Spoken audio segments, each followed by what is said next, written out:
morning, dear hearts. We are on lesson 107. Please subscribe.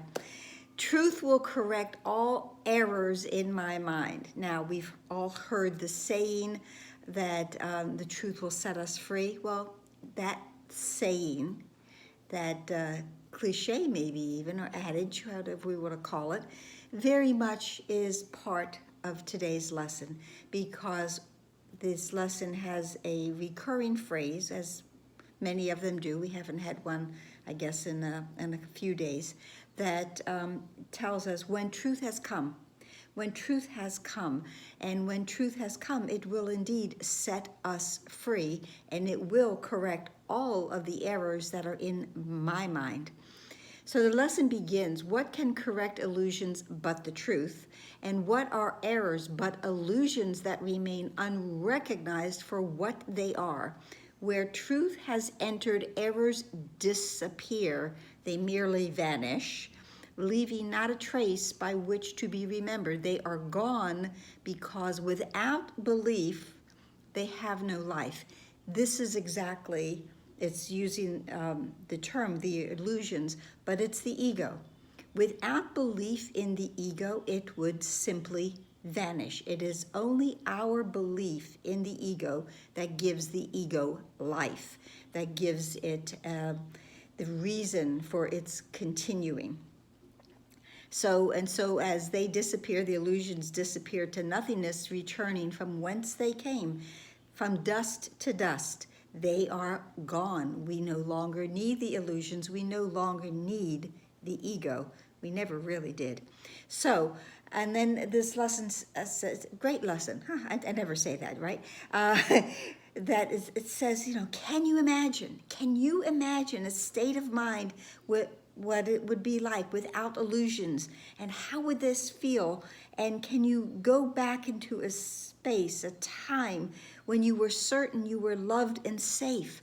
Try to picture that. And what did that feel like? Then let the sense of quiet that you felt when you felt completely secure, completely safe, completely loved, let that feeling be multiplied 100 times and then be multiplied another 100 more. That is the space that we can go into when truth has come. Because when truth has come, every error, every illusion, every dark spot in my mind has now been brought to light, and I am free to be safe, to know I am safe, and to be in that space of great peace and joy when truth has come. And it tells us in the next paragraph, without illusions, there could be no fear, no doubt, and no attack. Well, all of those things that are wandering around in my mind before truth has come are all past thoughts. So I'm going to bring a few of our previous lessons into this, and one of them is number 8, way back when, that my mind is preoccupied with past thoughts. And all of my past thoughts are the illusions. All of my past thoughts are thoughts of fear and doubt and possibly attack. I am willing now, I want to relieve myself of those, as this lesson says, those dead ideas. Everything that's in the past is dead. It's gone. It is no more. So I want to let that go, believe in them no longer, let them vanish. Do not want them to linger within my mind. Now, truth occupies your mind completely, liberating you from all beliefs in the ephemeral. They have no place because the truth has come, and they are nowhere. They cannot be found, for truth is everywhere, forever, now. When the truth has come, and I let all of the illusions go. And then this is great, when truth has come, it does not stay a while to disappear or change to something else. It does not shift and alter in its form, nor come and go and go and come again. That's what every illusion does. It goes away, but then it revisits us. We keep reaching for it because there's a familiarity about it. But when the truth has come, I will not grasp and search for those illusions anymore. when the truth has come. All of the illusions, they will merely blow away when truth corrects the errors in your mind. When truth has come, it harbors in its wings the gift of perfect constancy and love, which does not falter in the face of pain, but looks beyond it steadily and sure. This is the difference between the ephemeral and what is constant and real and comes from God.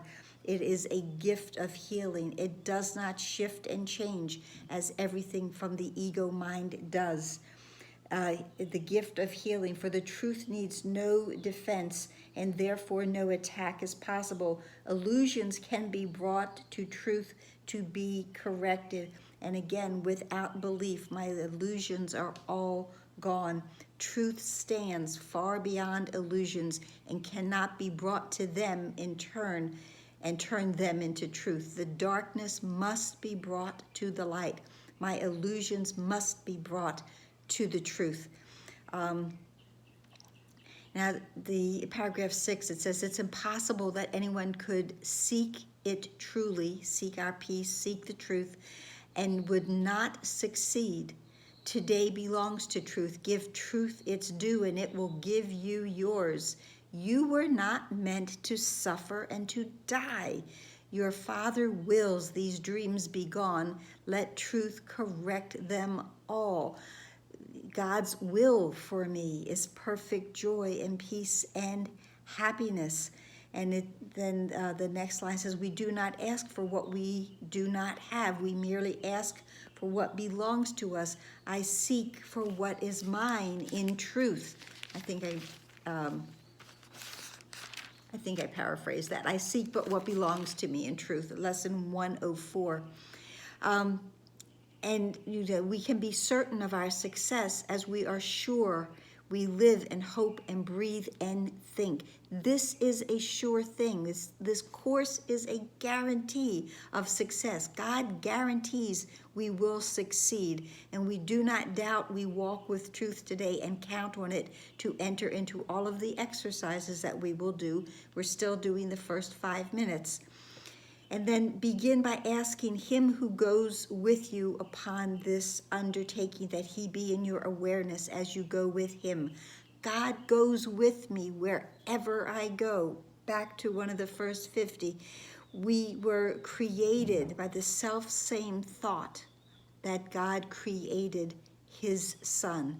And we had the line, I think it was yesterday, about God to his dear son, whose other name is you. You are God's dear son, child. Okay, and we were created by that same thought. And truth will correct all the errors in our mind. We have our couple of lines to use for going into our practice. Truth will correct all errors in my mind, and I will rest in him who is myself.